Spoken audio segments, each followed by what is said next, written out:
Lord, we praise you, O Lord. We magnify your name. Dakilang Ama na nasa langit, patuloy na aming pinagpapasalamat sa iyo ang iyong kadakilaan at katapatan sa bawat isa sa amin. Maraming salamat dahil muli tinipon mo kami sa dakong ito upang mag-aral ng iyong mga salita. Dalangin namin, O Ama, ang sagana mong pagpapahayag, lalo na sa mga salita mong aming ibabahagi, O Lord God, ay magkaroon ng lubos na pagkaunawa sa bawat mga salita mong ito, O Diyos. Kung paano, Lord God, kung nais mo na maunawaan namin ang mga salita mo at maipahayag sa amin kung that was 2,000 years back, more than 2,000 years back, O Lord God, ay may mga pangyayari, O Lord God, na iyong tiniis para sa amin. Kaya nga po, O Diyos, dalangin namin sa mga oras na ito ang pangunguna mo at pagkilos mo sa buhay ng bawat isa sa amin. O Diyos, maraming salamat at wala pong ibang madakila, maluwalhati sa aming kalagitnaan kundi ikaw lamang, O Ama. Salamat, O Diyos, ito ang aming panalangin. In Jesus' mighty name, Amen. Can you say, I am blessed to see you today sa mga katabi niyo po? Okay. So itutuloy po natin ang pag-aaral ng the last 7 words of Jesus Christ in Calvary. So buksan po natin ang ating mga dalang Biblia sa Matthew 27:46. This is the 4th word of Jesus. Sige po, buksan po natin ang mga dalang Biblia at unang babasahin ng mga kapatid na lalaki ang Tagalog at sundan ito ng mga kapatid na babae sa Ingles. Sige po. Naging masigla po tayo sa pagbabasa ng ating salita ng Diyos. Nakasumpungan na po? Sige po, simulan po. Mateo 27, talatang 46. Sige po. Mga kapatid na lalaki.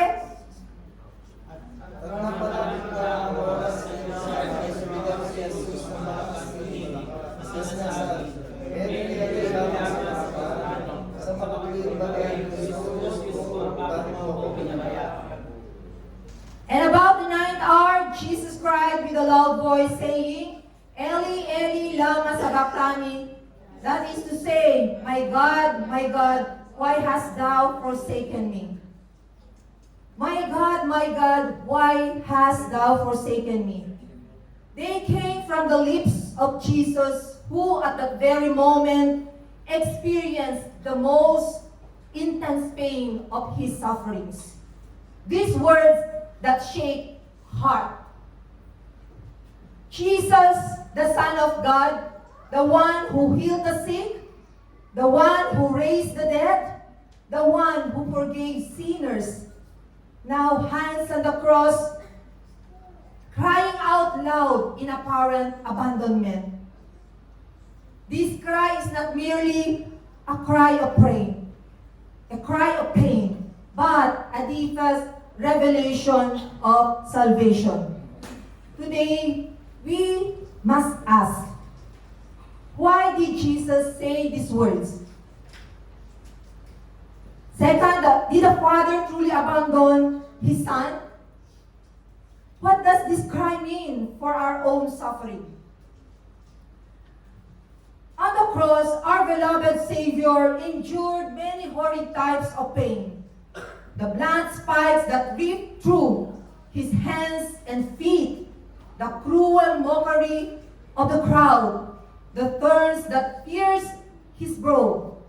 Yet, there was an even greater pain, the pain of being all alone.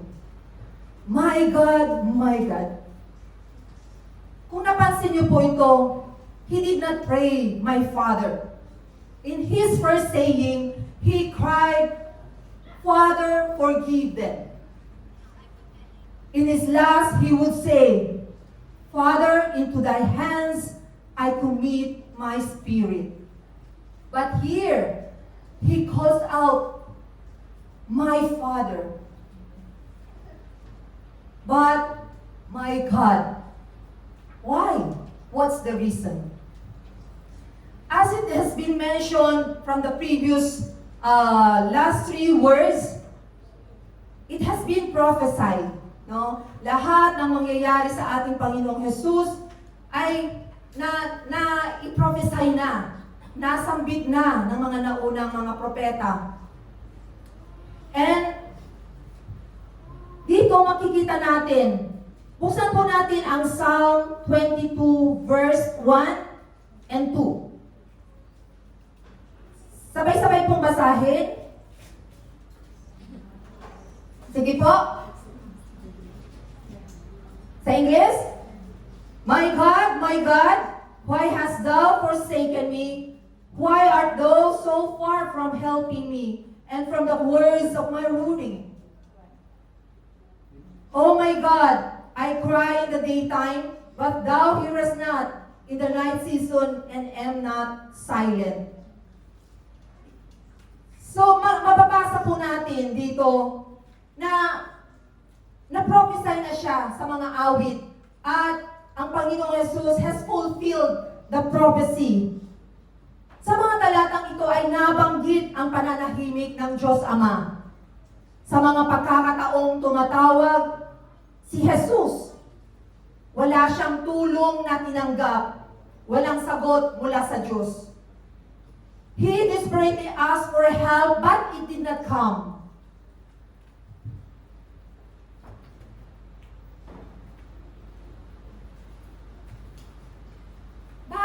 Bakit walang tulong ang Panginoon? Sa susunod na talata, nasusundan niyo ako mga kapatid? Sa mga awit 22:3, ang sabi diyan, ngunit ikaw ay banal, o ikaw na tumatahan sa mga pagpuri ng Israel. Kinikilala ang Panginoon, Diyos Ama, na siya ay banal. Ito ang dahilan ng pananahimik at di pagsagot ng Diyos sa pagtawag ni Jesus. Dahil siya ay banal. At ang Panginoong Jesus, nung siya ay bumaba dito sa lupa, siya ay 100% na Diyos at siya ay 100% na tao. At sa mga panahong yaon, si Jesus ay nanaig ang pagiging, yung katawang tao niya. And these sufferings summed up His feelings. At yun nga, pinagbibiro pa siya ng mga tao. Sa mga susunod na sa talatang 6, sundan niyo po ako. Pakinggan niyo po ang babasahin ko. Sabi dito, ngunit ako'y uod at hindi tao. Duwahagi sa mga tao at hinamak ng bayan. Silang lahat na nakikita sa akin ay tinatawa ng mainam ako. Inilalawin nila ang labi, iginagalaw nila ang ulo na sinasabi, magpakatiwala ka sa Panginoon. Iligtas niya siya, yamang kinaluluguran niya siya. Nireject siya ng mga taong kanyang tinulungan. Nireject siya ng mga pinagaling niya sa sakit. Nireject siya ng mga pinalaya sa pagkaalipin. At ng mga pinainom niya, ng mga pinakain niya. Ngunit ang lahat ng ito ay kinalimutan. Kinalimutan ng mga taong ginawa niya ng mabubuti. At tinorture pa siya. Sa 14, sabi dito, ako'y nabuhos na parang tubig at lahat ng aking mga buto ay nangapapalinsad. Ang aking puso ay parang pagkit na tutunaw ito sa loob ko. 15, ang aking kalakasan ay natuyo na parang bibinga at ang aking dila ay dumidikit sa aking ngalangala at nilalamo ako sa alabok ng kamatayan. 16, sapagkat niligid ako ng mga aso, kinulong ako ng pulutong ng mga manggagawa ng masama, binutasan nila ang aking mga kamay at aking mga paa. Aking maisasaysay ang lahat ng aking mga buto, kanilang minamasdan at pinapansin ako. Hinapak nila ang aking mga kasuotan, sa gitna nila at kanilang pinagsapalaran ang aking kasuotan. Naranasan po ni Jesus ang tindi ng sakit ng iba't ibang parte ng kanyang katawan, latay ng sugat na halos mahiwalay ang kanyang laman sa katawan. Naranasan niya ang bangungot at kababalaghan ng pagkapako sa krus. was horrible. It was a great pain. It was unthinkable. Walang pagkukumparahan po sa anumang sakit at hapis na mararanasan dito sa mundo. For on the cross, not only did our Savior fulfill the prophecy, He also faced hell for us. Buksan po natin sa 2 Corinthians 5:21. Ano pa ang sabi dito? Sige po.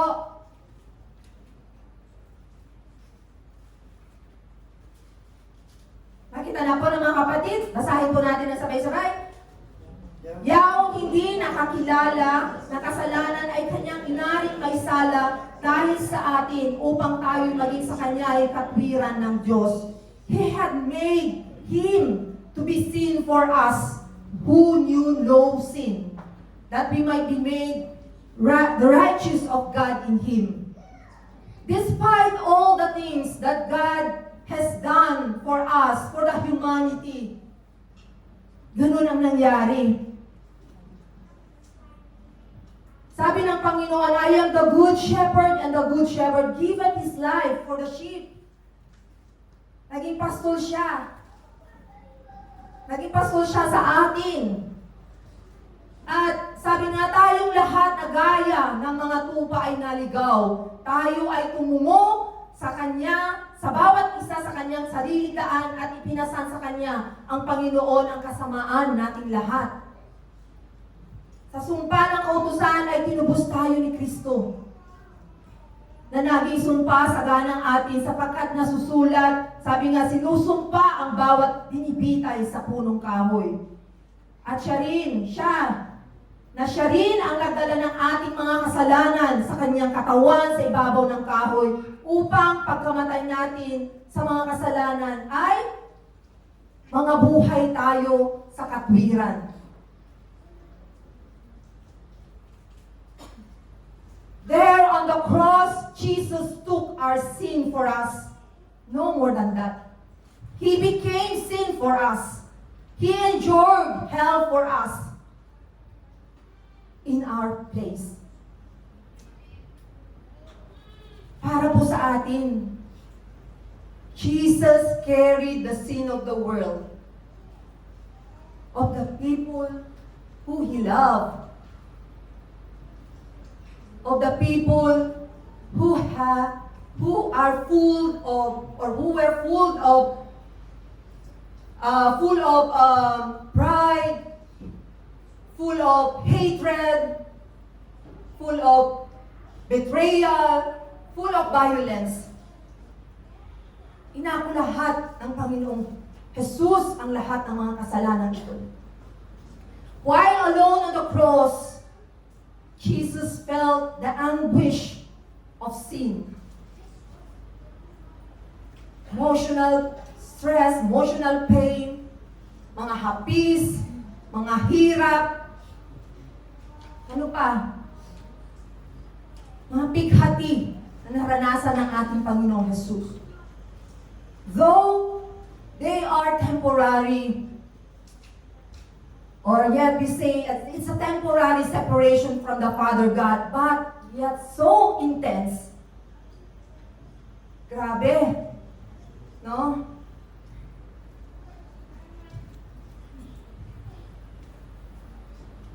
Bakit sinalita ng Panginoon sa nung time na yun sa cross ng Kalbaryo? Why hast thou forsaken me? Ano po ba ang ibig sabihin ng forsaken? Sa Tagalog, nandun na yun sa main verse natin, pinabayaan. And Greek word, enkatalay po, to leave behind, abandon. So while alone on the cross, Jesus felt the abandonment of being a son. Jesus cried out loud, but there was no answer. He felt the agony of silence. Naranasan niyo na po ba yung kayo ay nag-iisa, sa kalagitnaan nun, wala kayong naririnig. Wala kayong marinig, kundi yung katahimikan lamang. Have you experienced that po? Ganun po ang naranasan ng ating Panginoong Jesus nung time na yan. The sound of that silence was the most terrible sound ever heard. There Jesus hung in the dark, in the agony of silence. In those dreadful hours, Jesus was all alone. Jesus faced the pain of being alone so that you and I might never be alone again. Ginawa po yun ng ating Panginoon Jesus. He who enjoyed the eternal fellowship with His Father now felt abandoned by His Father. Why? Ano po ang reason? So napakinggan po natin una kanina. Siya ang nagbata ng lahat ng mga kasalanan na dapat sa atin. Because even during His incarnation, Jesus experienced sweet communion with His Father through prayer. Yun po ang communication ng ating Ama na nasa langit at sa Panginoong Jesus. No? Pero, at that time, now on the cross, even that it is gone already, no fellowship, only hell. Na-imagine naman natin siguro kung ano yung base sa ating napapag-aralan kung ano yung impyerno. Kahit nga dito sinasabi, ano ba yung sinasabi ng mga narinig nyo na po ba yun? Na dito sa nararanasan nila yung impyerno. Because they might be experiencing a lot of torture and pain. No? Jesus went through the fires of hell on the cross, literally. During those time of darkness, the Son of God tasted an eternity of suffering. Yun ang naramdaman ng ating Panginoong Jesus. Yun ang mga pahirap na kanyang naranasan. The infinite one endured an infinite degree of suffering. How do we know that? Because of what He said. Ano yung sinabi po niya? My God, why hast thou forsaken me? Forsaken. Abandoned by His Father. The light of this world hanging in the cross. Bakit? Bakit? Because sin isolates man from God. Sin cut off Jesus from the Father, not His sin. Ano po? But our sin. Amen po? Maaaring sabihin natin, hapong-hapuna, sa mga pagsubok, sa mga problema, ano pa? Mga bigatin, sa kalooban, mga pahirap, anxiety, or stress ng buhay, sa trabaho, ano pa? Yung maaari nating maranasan dito sa mundong ibabaw. But, alalahanin po natin mga kapatid, as long as we are living or alive, we are not exempted po sa mga bagay nito. Ngunit, alalahanin po natin ang pangako ng ating Panginoon na hindi po niya tayo pababayaan o iiwan. He's always there. He's always there for us. Alam niyo po ba yun? Praise God. But He never abandoned. He abandoned. Tayo lang ang pilit kumakawala sa Kanya. Tayo lang ang lumalayo sa Kanya. He is very happy to be na tayo ay makasama niya. Pero tayo yung pilit umaalis sa Kanyang presensya. But Jesus was all alone on the cross. He felt forsaken. He felt abandoned. Do you experience where God is so silent? Naranasan niyo po ba yun? When sins, prayers are unanswered, when sins, sufferings are unbearable. Mga patitiis, sabi nga, batong buhay ko, lagi na lang may problema. Latik-latik ba? Ano ba tawag doon? Sapin-sapin, latik-latik, ano ba yung tawag doon? Na sunod-sunod na problema?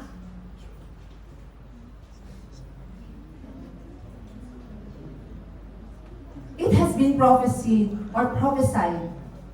at nagawa na po ito ng ating Panginoong Hesus. Nangyari na po ito. Pero bakit po ito patuloy natin naririnig? Bakit nga po ito ginawa ng ating Panginoong Hesus?